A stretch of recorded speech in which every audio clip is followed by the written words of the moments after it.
ರಾಷ್ಟ್ರೀಯ ಗೀತೆ ವಂದೇ ಮಾತರಂ ಗೀತೆ ಕುರಿತು ಕೇಂದ್ರ ಗೃಹ ಸಚಿವಾಲಯ ಹೊಸ ಮಾರ್ಗಸೂಚಿ ಹೊರಡಿಸಿದೆ.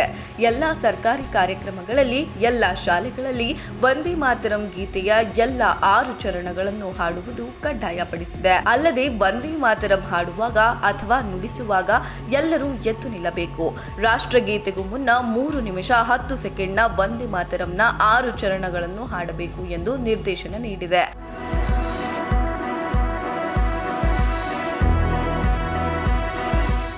ಆದರೆ ಇದಕ್ಕೆ ಮುಸ್ಲಿಂ ಸಂಘಟನೆ ಜಮಿಯತ್ ಉಲಾಮಾ ಇ ಹಿಂದ್ ವಿರೋಧ ವ್ಯಕ್ತಪಡಿಸಿದೆ. ಇದನ್ನು ಏಕಪಕ್ಷೀಯ ಮತ್ತು ನಿರಂಕುಶ ಎಂದು ಕರೆದಿದ್ದು, ಇದು ಸಂವಿಧಾನ ಖಾತರಿಪಡಿಸುವ ಧಾರ್ಮಿಕ ಸ್ವಾತಂತ್ರ್ಯದ ಮೇಲಿನ ಉಗ್ರ ದಾಳಿ ಎಂದು ಬಣ್ಣಿಸಿದೆ.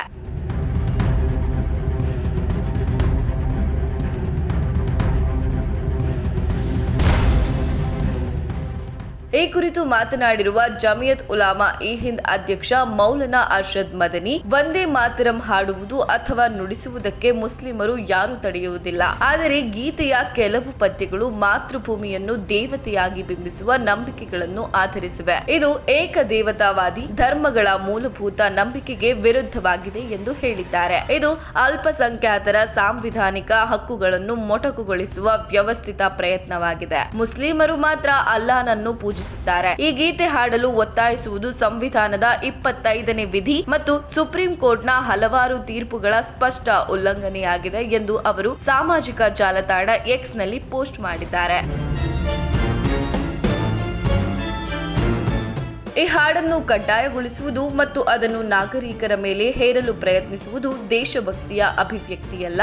ಬದಲಿಗೆ ಇದು ಚುನಾವಣಾ ರಾಜಕೀಯ, ಮತೀಯ ಅಜೆಂಡಾ ಮತ್ತು ಕೆಲವು ಮೂಲಭೂತ ಸಮಸ್ಯೆಗಳಿಂದ ಸಾರ್ವಜನಿಕ ಗಮನವನ್ನು ಬೇರೆಡೆಗೆ ಸೆಳೆಯುವ ಉದ್ದೇಶಪೂರ್ವಕ ಪ್ರಯತ್ನವನ್ನು ಪ್ರತಿಬಿಂಬಿಸುತ್ತದೆ ಎಂದು ಮದನಿ ಹೇಳಿದ್ದಾರೆ.